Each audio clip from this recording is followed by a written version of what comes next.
주님을 기쁘시게 할 것이라. 오늘 말씀 여러분과 나누고 싶습니다.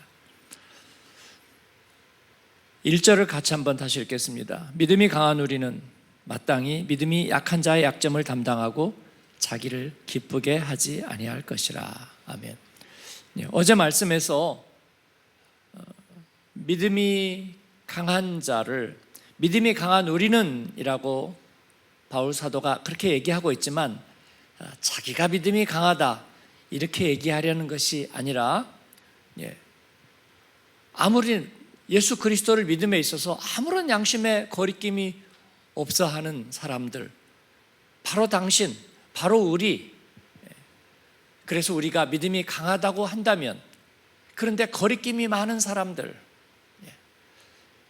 이스라엘의 오랜 역사와 함께하면서 영락한 다윗의 자손 요셉과 마리아, 그리고 하나님의 약속이 실패했는가 라는 그 불안과 두려움을 안고서 지금까지 내려온 사람들, 그럼에도 불구하고 그 가운데서도 이 남은 자가 되어서, 렘넌트가 되어서 그 하나님의 약속을 끝까지 지켜온 사람들, 그들은 스스로 믿음이 약한 자라. 먹는 것, 지키는 것, 또 규례와 율례와 그리고 절기들을 지키는 데 있어서도 이방인이었다가 예수님을 믿은 사람들은 너무나 기뻐하며, 그리고 이전에 있던 것들은 우리와 상관이 없는 것들, 이제 예수 그리스도를 땅끝까지 전파되는 일에 자기들이 쓰임받기만을 원하는데, 거기에다 한 가지 추가로 이전에 그들이 가지고 있던 전통과 규례들, 그거 버릴 수 없어서 거기에도 전전긍긍 지키고 있는 사람들, 그들을 믿음이 약한 자라고 얘기하고 있다. 제가 어제 말씀드린 것처럼 둘 다 믿음이 약한 자라고 얘기하는 것은 유대 그리스도인들, 우리식으로 얘기하면 모태신앙, 3대째, 4대째, 5대째 신앙, 그러다 보니까 믿음이 있는 듯 없는 듯 해가지고 흥흥하는 사람들 말고, 로마서는 그 사람들은 생각하지 않는다, 우리도 생각하지 않는다. 극적으로 예수님을 믿었던, 어릴 때부터 믿었던 냉소적인 사람은 우리는 그리스도인이라고 치지 않는다. 그죠?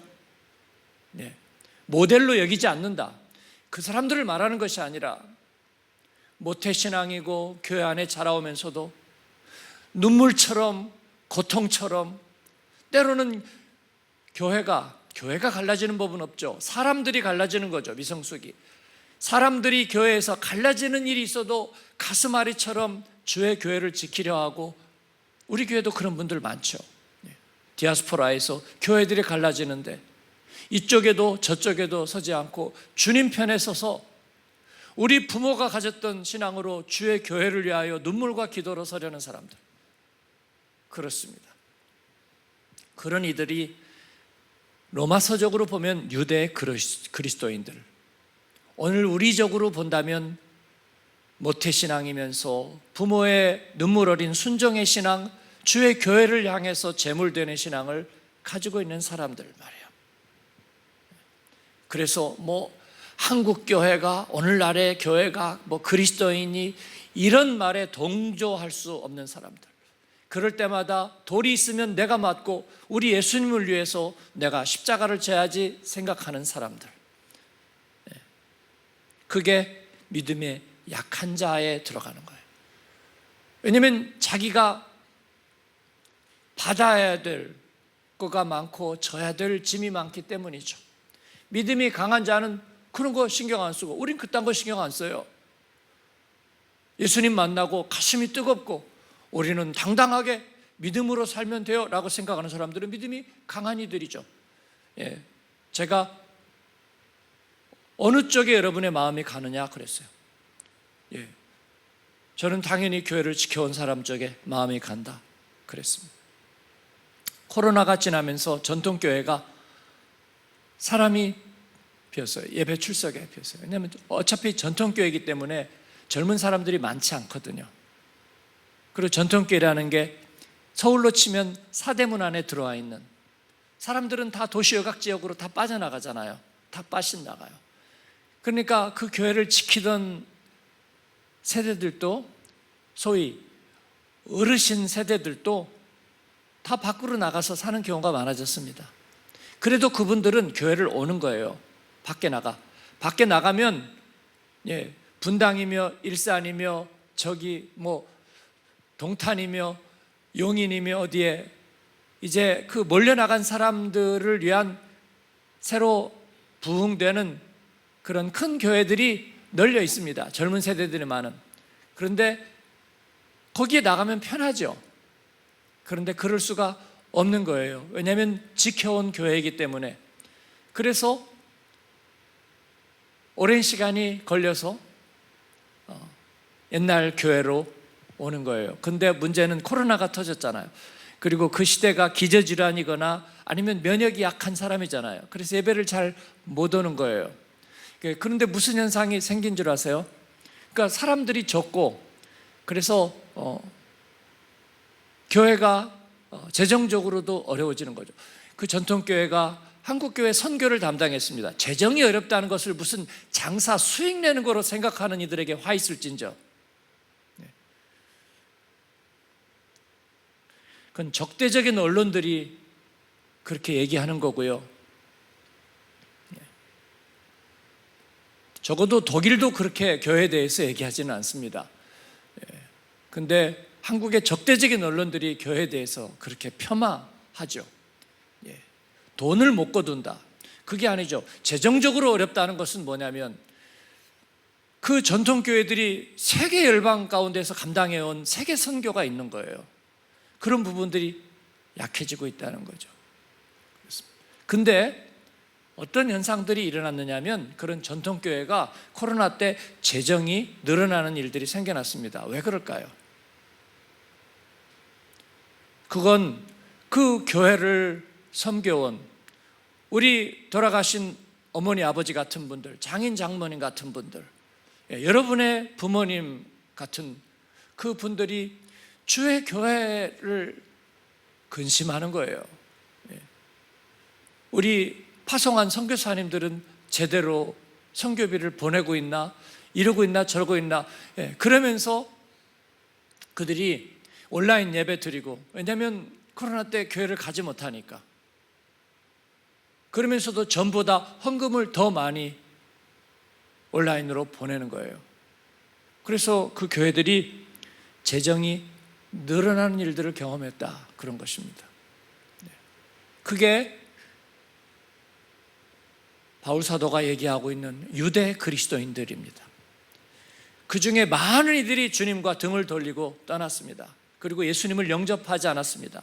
그러나 영접하는 자들, 곧 그 이름을 믿는 자들에게는 하나님의 자녀가 되는 권세를 우리 하나님이 약속하신 대로 하나님께서 얼마든지 이루셨습니다. 먼저 믿은 이들에게 복이 있을진저. 물론 시들시들 해가지고 이제 예배를 봐도 다 그저 그런 것 같고 그래요. 그런 사람들 말고요. 미안하지만 말고요.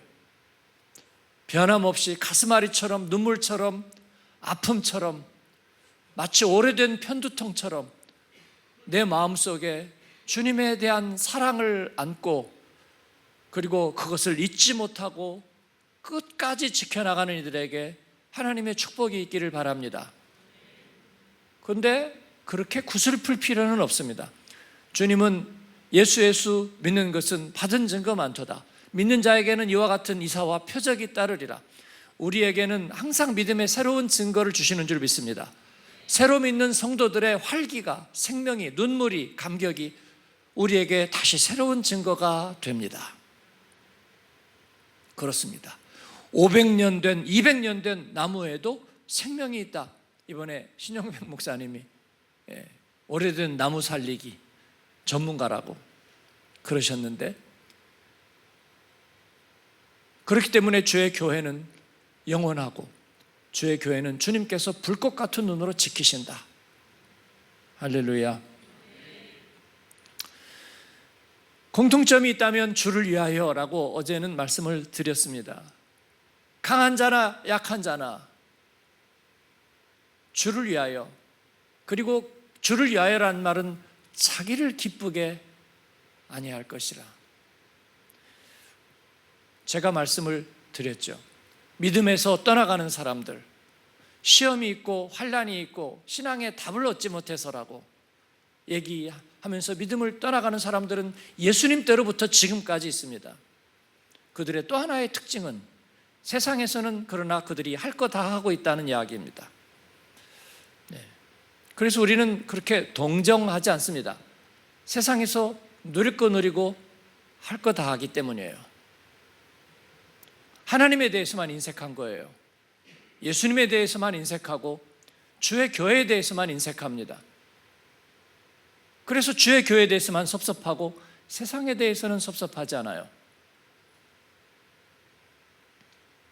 그래서 우리는 거기에 대해서 마치 우리가 뭐를 잘못한 것처럼, 우리가 더 잘하지 못해서 사람들이 떠나가는 것처럼 생각하는 것은 겸손이 아니라 믿음 없음입니다. 자기가 전한 복음을 받아들이지 않는 유대인들, 오히려 돌을 던지고 이를 갈고 악한 마음을 품는 이들에 대해서 바울과 그의 일행들은 우리가 복음을 잘못 전해서, 우리가 더 지혜롭고 그리고 논리적이고 감동적으로 더 말씀을 더 선하게 전하지 못해서 저들이 저렇게 하는 거다라고 자책하지 않았고요. 기쁨과 성령에 충만해서 그들의 비방과 적대감을 옷에 먼지를 털어버리듯이 털어버리고 그들은 기쁨과 성령에 충만해서 길을 갔습니다. 여러분에게 그런 당당함과 권세가 있기를 축원합니다. 이 말을 두고 그러면 잃은 양을 찾지 말라는 말이냐? 제가 언제 그렇다고 그랬습니까? 하나님은 잃은 양을 찾고 기다리십니다. 그러나 내가 잘못했어 라고 하면서 기다리지는 않으십니다. 당당하게 기다리십니다. 당당하게 기다리십니다. 그렇습니다. 어떻게 그럴 수 있을까요? 자기를 기쁘게 하지 않고 주님을 기쁘시게 하기 위한 마음으로 우리가 그럴 수 있는 줄로 믿습니다. 주님을 위하여 애끓는 마음을 가진 성도가 되기를 축원합니다. 저는 그러고 싶습니다. 오늘 하나님 앞에 선교사가 됐건 교역자가 됐건 빼앗긴 마음은 주님이 기뻐하지 않습니다. 왜냐하면 빼앗긴 마음이란 자기를 기쁘게 하는 마음이기 때문입니다. 교회에서 사역 하나 끝나고, 저는 행사라고 말하지 않습니다. 자꾸 연예인들 어디 가서 알바 뛰고 돈 받는 거 요즘은 행사라고 그러잖아요. 그런 말하고 오버랩 될까 봐 저는 교회 행사라는 말을 하는 게 싫습니다. 우리는 누군가를 이롭게 하려고 그런 일을 한 적이 없습니다. 교회 이름을 내려고. 옛날에 어떤 분이 그래요. 우리 교회는 담임 목사의 영광을 위해 있지 않습니다. 섭섭합니다. 예. 디아스포라의 목사에게 무슨 영광이 있다는 말인지, 이제 그분이 그렇게 그런 뜻으로 말했다는 것이 아니죠. 예. 우리는 복음과 하나님 영광을 있어야 합니다. 예. 그런 의미에서 얘기하는데, 예. 어떤 누군가는 그렇게 혹시라도 생각하고 비방한다고 하니 우리는 그렇지 않다는 변명을 한 거죠. 그래서 제가 그분이 섭섭하다는 게 아니라 그렇습니다. 그럴 리가 없잖아요. 우리가 전도 축제를 하고 그 다음에 유럽 청소년들과 청년들과, 다음에는 3040입니다. 내년에 제가 반드시 하고 싶은 것은 청년 때 빛나게 섬기다가 이제 결혼하더니 이 결혼이라는 게 녹록치 않아요. 녹록치 않아요. 결혼하면 믿음의 가정끼리 그냥 만나가지고 너무나 행복하게 믿음 생활하면서 할 것 같은데 결혼이 리얼이거든요. 계급장 다 띄고 완전히 속 다 열어 보이고 그렇게 하는 거거든요. 그러니까 그 전에 섬기던 거 갖고 오빠 동생 만나가지고 이제는 시너지가 날 것 같은데 시너지가 안 나요. 그래서 갑자기 얼굴이 무표정되고, 그리고 이제 정면 승부가 되는 거예요. 그리고 아이라도 갖게 되면 거기에서 가라앉은 얼굴들이 돼서 한 10년 정도를 그렇게 시들시들하게 보내는 거예요. 예. 시들시들하게. 예. 대학 학점이 시들시들하면 유학을 못 가요. CD 하면. 예. 네. 믿음의 가정이 그러니까 날지를 못하고요. 그러다가 말아요. 그러면서 40대가 넘어가면서 한번 날개를 달을 수 있으면 좋은데 그냥 그러지 못하고 청년 때 조금 열심히 했던 사람, 그래서 2층 3층 어느 구석에 가서 졸다가 그렇게 30대 40대를 보내는 경우들이 많단 말이에요. 그래서 우리가 3040입니다. 다음에는요, 청년이란 없어지는 개념이에요. 그래서 저는 청년에게 공들이지 않는다. 예. 청년들을 빨리 결혼시켜가지고 그 다음에 그 다음에 부흥을 시켜야죠. 의도적인 실수였습니다. 그래서 우리 청년, 저는 그러지 않습니다. 청년은 없어지는 개념이에요. 그렇죠? 없어지는 사람들, 그 둘이 와서 앉아 있잖아. 이제 없어질 거라고. 청년은 없어지고 이제는 레알 냉엄한 가정의 현실이 있는 거예요. 그래서 우리가 마더와이즈, 파더와이즈 하고, 그리고 신혼부부 학교하고, 그리고 이미 신혼인 사람들도 또 해야 된다. 제 아내가 그렇게 얘기하고 있어요. 왜냐하면 이제 시들시들할 게 보이니까요. 예? 계급장 뛰고 액면가로 서로를 바라보면서 서로에게 자존감이 떨어지는 거예요. 예? 청년 때 그냥 잘했던 거 거품이었네. 가정예배 한번 드리는 것도 힘들어하잖아. 매일 큐티하는 것도 힘들어하잖아. 나를 도와주는 것도 못하면서 교회 가면서 알아주는 거, 그거 다 허당이네. 그러니까 다 가라앉아 버리는 거예요. 전부 다. 이제 그 중력을 이겨내고 그리스도인으로 일어서야 되는 거죠. 그렇습니다. 그래야 세상을 이겨낼 수 있는 거죠. 지 앞가림도 못하면서 교회만 가면 교회에서만 통하는 믿음, 그거 어디다 쓰는데 서로 그렇게 말하는 거예요. 그렇게 마귀에게 고발당하는 30대, 40대여 일어서라. 그렇습니다. 아굴라와 브리스길라처럼 주의 교회와 복음을 위해서라면 자기 목이라도 내어놓았던 그런 사람들, 가정을 열어놓고 하나님 앞에 쓰임받은, 제가 청년 플러스 마지막 폐회 설교 때 그 얘기했습니다. 믿음의 가정을 이루겠습니까? 아멘 그랬어요. 그 가정을 열어서 주님을 위하여 쓰임받겠습니까? 아멘. 그렇습니다. 우리가 그런 삶을. 그런데 이 모든 것이 여러분 누구를 위한 것입니까? 주님을 위한 거예요. 그래서 저는 행사라고 하지 않고 단기 사역이라고 얘기합니다. 그런데 단기 사역 하나 끝나고 시들시들하고 시험 들었다 얘기하는 게, 그게 목사든 교역자들이든 아니면 교회 핵심 사역자들이든 어디다 쓰겠습니까, 여러분? 주님을 위해서 한 번 하고 퍼져버리면, 물론 몇 번 하면 퍼질 권리가 있습니다. 그래도 그럴 수는 없는 거예요. 우리는 주님과 함께 그 길을 계속 가야 하고 주님의 영광을 위해서 그 길을 가야 할 줄로 믿습니다. 바울 사도는 이 주옥과 같은 복음의 비밀들을 1장부터 11장까지 폭포처럼 쏟아놓고 나서, 그러니까 우리가 이제 어떻게 하랴? 그리고 나서 다시 얘기하는 겁니다. 우리의 몸을 하나님이 기뻐하시는 산제물로 드리자. 이것이 우리가 드려야 될 영적 예배니라. 여러분, 이 호연지기를 담는 저와 여러분 되기를 바랍니다. 세계 최대의 문명국과 선진국에 와서 앉아서 울려고 내가 왔던가 그러면서 광야에 서 있네, 그렇게 탄식하지 않는 여러분 되기를 바랍니다. 하나님 앞에 최고의 것으로 받았으니 최고의 것으로 주님 앞에 드리자. 그런 하나님의 사람들이 되기를 바랍니다. 제가 우리 제자반 성도들과도 하면서 20유로 30유로 모아서 이렇게 하고, 우리는 그런 거 하지 말자.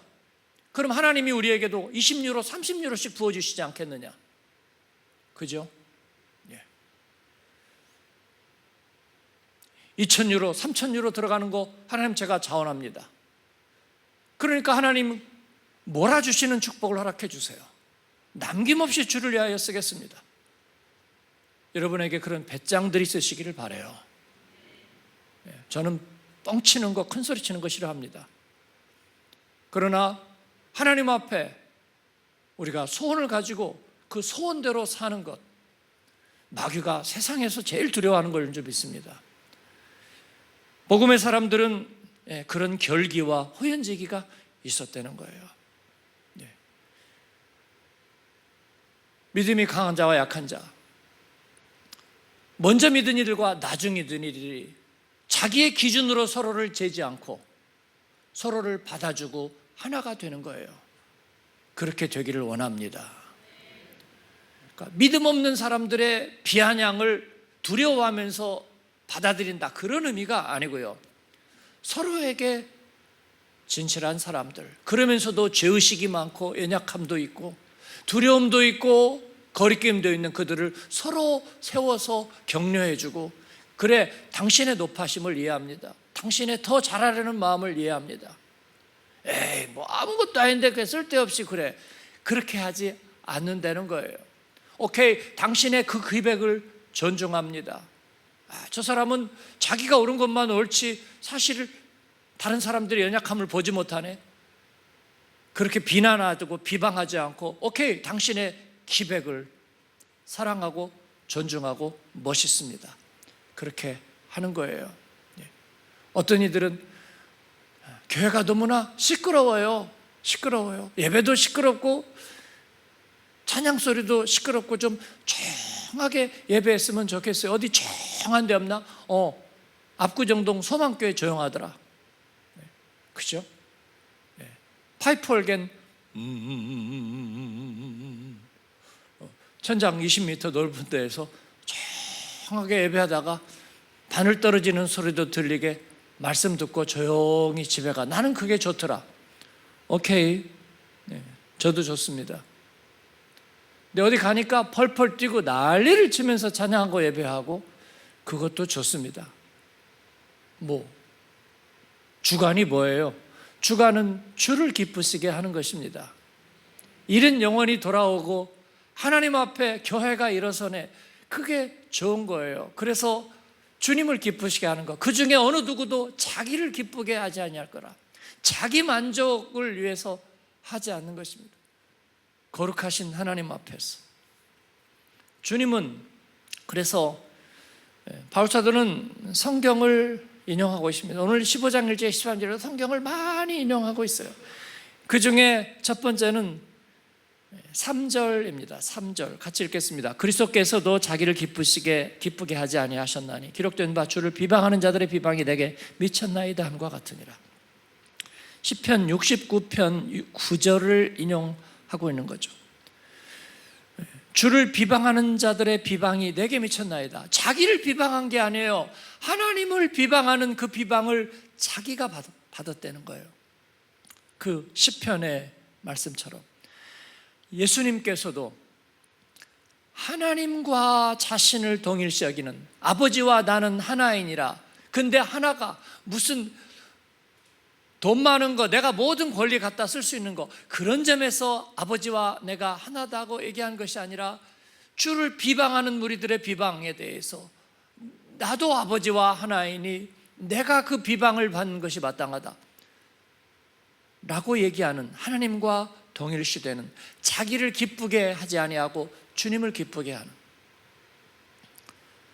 저는 이 말씀을 들으면서 저도 젊은 시절에 말끝마다 한국교회가 어떻고 한국교회 지도자가 어떻고 오늘의 그리스도인이 어떻고, 그 죄에 대해서 제가 정말 많이 회개했습니다. 애통함으로 너무나 많이 회개했습니다. 그리고 제가 가진 결심은 주의 교회를 위한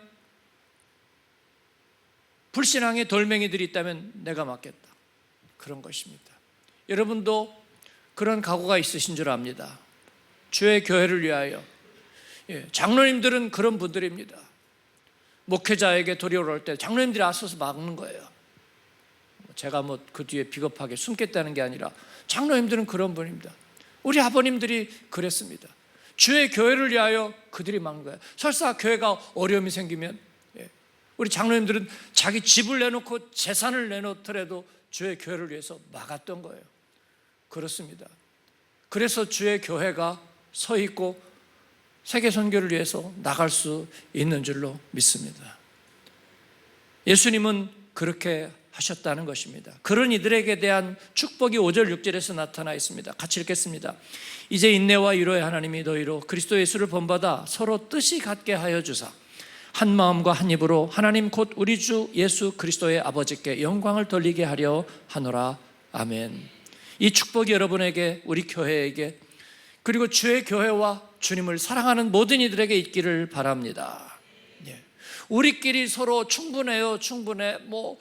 하나님의 사랑과 위로가 그대에게, 당신에게 그렇게 우리끼리의 잔치가 되고 나면 공허한 거예요. 그러면 요만한 것만 어려움이 있어도 상처받고 힘들고 그러면서 주님에게서 멀어져갈, 헤어질 결심을 하고 있는데 세상에 나가서는 자기 하고 싶은 거 다 하는, 여러분 이것은 페어하지 못하다.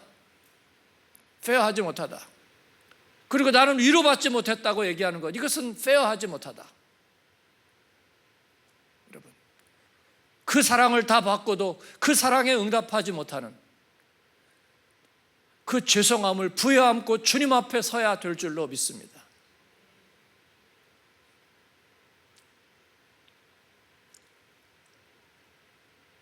주님을 본받아서 우리가 같은 뜻으로 한 마음과 한 입으로 우리 주 예수 그리스도의 아버지께 영광을 돌리게 하자. 그렇습니다. 그러므로 우리가 서로를 받는 거예요. 서로를 받는 거예요. 서로를 받는다는 것은 무슨 말이냐면, 믿음의 지체들에 대해서, 주의 교회에 대해서, 또 하나님의 선교에 대해서 우리가 비방하고 정죄하지 않는다는 뜻입니다. 비방하고 정죄하지 않는다는 것은 뭐냐면, 하나님 앞에서의 충성되고 좋은 면을 우리가 바라보고 또 그것을 세우고 높이는 것입니다. 어떤 분이 하나님 앞에 대단히 열심을 가지고 있어요. 그리고 그 진정성을 가지고 하나님을 섬겨요. 근데 이 사람이 완벽주의자야. 독고다이. 그래서 같이 하는 거를 잘 못해. 여기 지금 독고다이가 한 3분의 1쯤 돼요. 그죠? 그러니까 정말 하나님 앞에 열심을 가지고 최선을 다하면서도 모든 사람을 감싸 안는 그런 사람은 그 이름을 예수라 하라. 그냥 예수님이라고 불러버려요. 저도 그러지 못하고 그러지 못한 사람들이 태반이에요. 그죠? 그래서 하나님 앞에 열심을 가지고 있으면서 독고다이야. 제 설교에는 외래어가 포함되어 있습니다. 그래가지고 잘 화합을 못하거나 아니면 앞서 달리거나 우리가 그걸 인정해 주는 거예요. 그렇게 해내는 것은 아니에요. 그러나 그것을 인정해 주는 거예요. 누군가가 인정해 줘야 서로 한 마음 한 뜻이 되고 우리 주 예수 그리스도의 아버지께 영광을 돌리게 하는 거잖아요. 제가 볼 때는 사역을 하는데 누구 한 명은 완벽주의자가 있어야 됩니다. 완벽주의가 있어야 돼요. 근데 그 사람도 이런 식으로 해가지고는 안 돼요. 하나님 앞에 해서는 안 돼요. 그래갖고 팽 하고 돌아서면요, 그 완벽주의가 무슨 소용이 있겠느냐? 아무짝에 쓸모가 없어지겠죠. 사람들에게 발에 밟히고 버림받은 것 같이 되겠죠. 그래서 그렇게는 안 되는 거예요. 그래서 우리가 감싸주는 거예요. 잘하는데 거기까지 쥐둘려, 그리고 같이 가야 되는 거예요.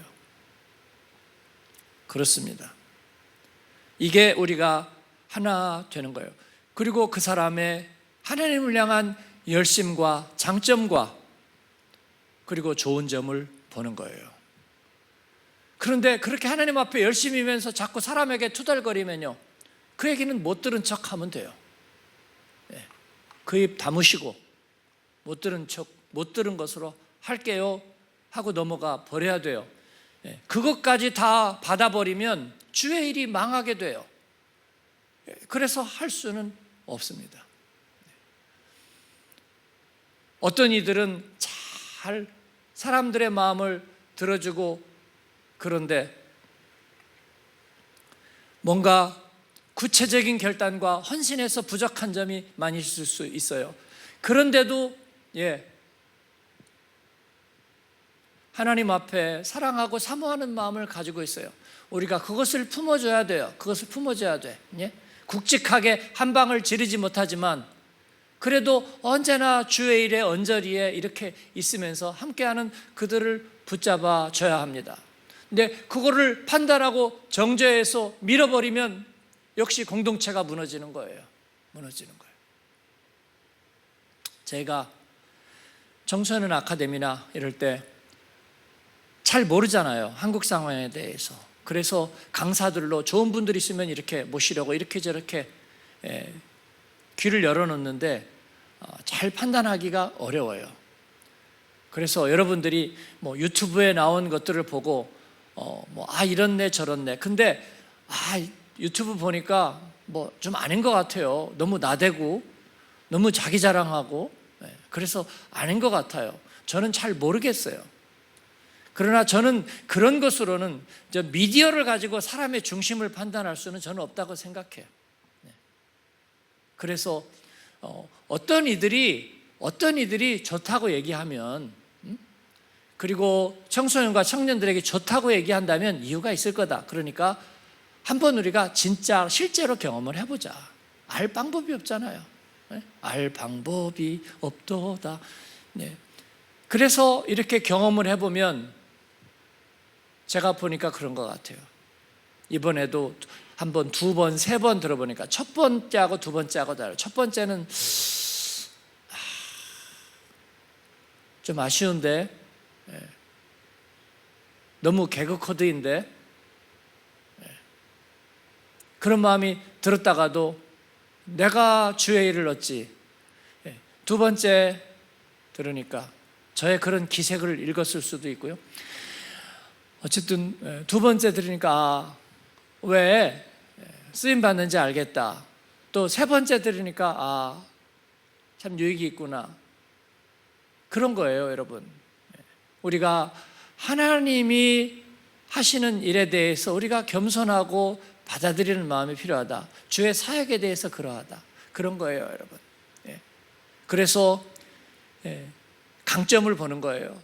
진정함을 보는 거예요. 하나님을 향해서 쓰임받는 면을 보는 거예요. 그러면서 우리가 하나가 되는 것. 여러분, 1세기의 초대교회, 그 어린 교회들, 정말 사방에서 원수들이 들끓고 있는 그때 복음을 전하는 사람들에게는 어떠했겠습니까? 그들에게 무슨 코칭 스쿨이 따로 있었겠습니까? 그 가운데에서 이 복음을 전하는 그들에게는 정말 동역자를 발견하기가 쉽지 않았을 거예요. 그 가운데서 로마서 15장은 우리들에게 그렇게 말씀하고 있습니다. 그리스도께서 우리를 받지 않으셨느냐? 그러니까 너희도 서로 받아. 너희도 서로 받아서 나보다 남을 낮게 여기라고 얘기하고 있는 것입니다. 완벽주의자인 여러분, 독고다이 여러분, 주를 향하여 나름의 강력한 열심을 갖고 있는 여러분, 받으십시오. 하나님 앞에 모든 진정성들을 받아서 주님 앞에 쓰임받을 수 있게 하자. 할렐루야. 그렇습니다.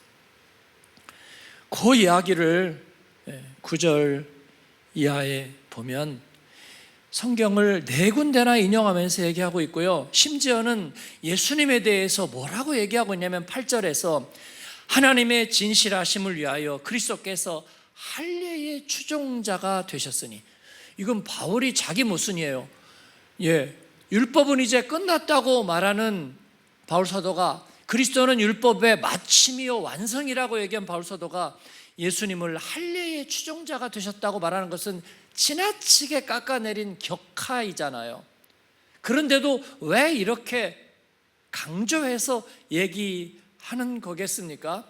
예수님이 자기가 유대인의 뿌리에서 났다는 것에 대해서 조금도 부끄러워하지 않으신다는 의미예요. 물론 그는 유대인이나 이방인이나 야만인이나 죄 있는 모든 자에게 구원이 되시기 위해서 오셨지만, 그러나 하나님이 자기에게 주신 핸디캡, 유대인의 뿌리, 그 중에서도 태반은 하나님과 등을 돌린 유대인의 뿌리로 성육신 하셨다는 사실에 대해서 예수님은 부끄러워하지 않으셨다는 거예요. 왜? 주의 영광을 위해서 자기를 기쁘시게 하지 않고 하나님을 기쁘시게 하기 위해서 그는 심지어 할례의 추종자가 되신 것과 같다, 그런 것입니다. 9절에서 내가 열방 중에서 주께 감사하고 주의 이름을 찬송하리로다. 내가 열방 중에서, 이방인들 가운데에서 주께 감사하고 주의 이름을 찬송하리로다. 다윗이 무의식 중에 했던 고백이, 나는 이제 이방인 가운데서 주를 찬양하리라. 시편 18편 49절의 이야기죠. 열방들아 주의 백성과 함께 즐거워라. 신명기 32장 43절이죠. 열방들은 누구입니까? 이방인들이죠. 이방인들. 이방인들아 주의 백성과 함께 즐거워라. 주님의 말씀이 율법서가, 토라가, 성문서가, 그리고 선지서가, 그러면 성경의 전부잖아요. 성문서, 율법서, 선지서, 그 성경들이 열방과 주의 백성의 하나됨을 얘기하고 있지 않느냐. 바울사도는 그렇게 얘기하고 있는 거예요. 11절에 보니까 모든 열방들아 주를 찬양하며 모든 백성들아 그를 찬송하라. 시편 117편 1절에 나와 있지 않느냐. 또 12절에 뭐라고 해요? 이사야가 이르되 이새의 뿌리 곧 열방을 다스리기 위하여 일어서는 이가 있으리니 열방이 그에게 소망을 두리라 하였느니라. 저는 이 이새의 뿌리라는, 어릴 때부터 교회 가서 들으면 이 신비한 이야기, 이새의 뿌리, 얼마나 마음속에 와닿았던 이야기인지 모르죠. 그가 유대인이 아니라 열방을 다스리기 위하여 일어나시는 이가 있으리니 열방이 그에게 소망을 두리라. 우리 교회 표로도 적었던 이사야서 17장 10절의 말씀입니다. 사랑하는 여러분, 펄펄 뛰는 예배자들이나 조용한 예배자들이나, 중요한 것은 예배의 태도에 있지 않고 그 마음의 진정성에 있는 거죠. 그 마음의 진정성에. 주의 교회를 가슴앓이처럼 지키고 지켜온 이들에게, 그러나 과거의 전통이 뭐 그리 중요해요? 지금이 중요하지 말하고 있는 이들에게, 그들 모두가 함께 주님을 찬양하고 예배하면서 주님 오실 길을 예비하는 주의 교회가 되기를 바랍니다. 우리는 그렇게 될 것입니다. 한국 교회는 때로는 멸시받고 무시받는 사람들이죠. 제가 아프리카에 가가지고 아프리카 현지 목회자들 하고 얘기하는데, 영어 지역이었고요. 근데 저를 통역해 줄 분이 영어 지역이었어요. 근데 제가 영어로 강의할 만큼 영어가 안 되니까 통역해 줄 사람이 필요했는데, 통역해 주는 선교사님이 불어는 엄청 잘하는데 영어는 그냥 옛날에 했어요. 그래가지고 불어로 해야 되나? 근데 이 사람들이 불어를 또 잘 못 알아듣는 사람들이에요, 목회자들이. 그래서 제가 영어도 좀 하죠. 그랬더니 좀 하죠. 그래서 이제 강의를 하고 영어로 통역하는데 누가 온 줄 아세요? 미국 선교사가 들으러 왔어요. 정말 눈앞이 막막했어. 미국 선교사님 두 사람이 와서 강의를 들으러 와 있는 거야. 근데 영어 통역이 그냥 좀 되긴 해요, 그냥. 근데 미국 사람이 볼 때는 그냥 계속 들으면서 거리기를 하는 거야, 그 사람이. 그거 아니고, 신경 쓰여서 하지를 못하겠어요. 1시간 듣고 갔더라고요. 네, 그렇습니다. 그래서 우리가 열등감이 좀 있었어요. 한국 교회가 미국 선교사들 같이 하지 못하고, 또 독일 사람들 같이 그렇게 논리적이고 그러지 못하고, 그래서 우리는 약간, 그러나 하나님께서 쓰시잖아요. 온 열방에 몰타르로 쓰시고요, 서구 기독교와 아시아, 아프리카 기독교 사이에 몰타르로 쓰시고, 그리고 그 순전함을 사용하시고 기뻐하시잖아요. 할렐루야. 그렇습니다. 13절의 축복은 소망의 하나님이 모든 기쁨과 평강을 믿음 안에서 너에게 충만하게 하사 성령의 능력으로 소망이 넘치게 하시기를 원하노라. 복 있으라 한국교회요, 복 있으라 한국의 그리스도인들이요, 복 있으라 이 한국의 코리안 열방의 그리스도인들이요, 복 있으리라. 그래서 똑똑한 독일을 변화시키고, 또 믿음의 첫 세대 빛나게 쓰임받았던 미국과 유럽의 그리스도인들에게 다시 새로운 힘을 주는 그런 영광의 세대가 되기를, 적어도 우리의 자녀들의 세대에서는 하나님 그런 일을 이루게 하여 주옵소서. 어제도 우리 청소년들이 수협회 끝나고 이렇게 엎드려가지고 막 콧물 눈물이 범벅이 돼서 기도하는 모습을 제가 보고, 아빠가 휴지 갖다 주더라. 아빠가 다시 들어와서 왜 들어와요? 그랬더니 우리 딸 기도하는데 휴지 갖다 달라고 그래서 휴지 갖다 주라고. 할렐루야. 그 세대가 이를 내리라 믿습니다. 이를 위해서 우리가 초석이 될 수 있다면, 징검다리가 될 수 있다면 영혼이라도 팔아서 하나님 앞에 쓰임 받을 수 있으면 좋겠습니다. 하나님의 그 은혜를 주시기를 기도하십시다. 우리 응답 찬양하고요. 오늘 출근 안 하시잖아요.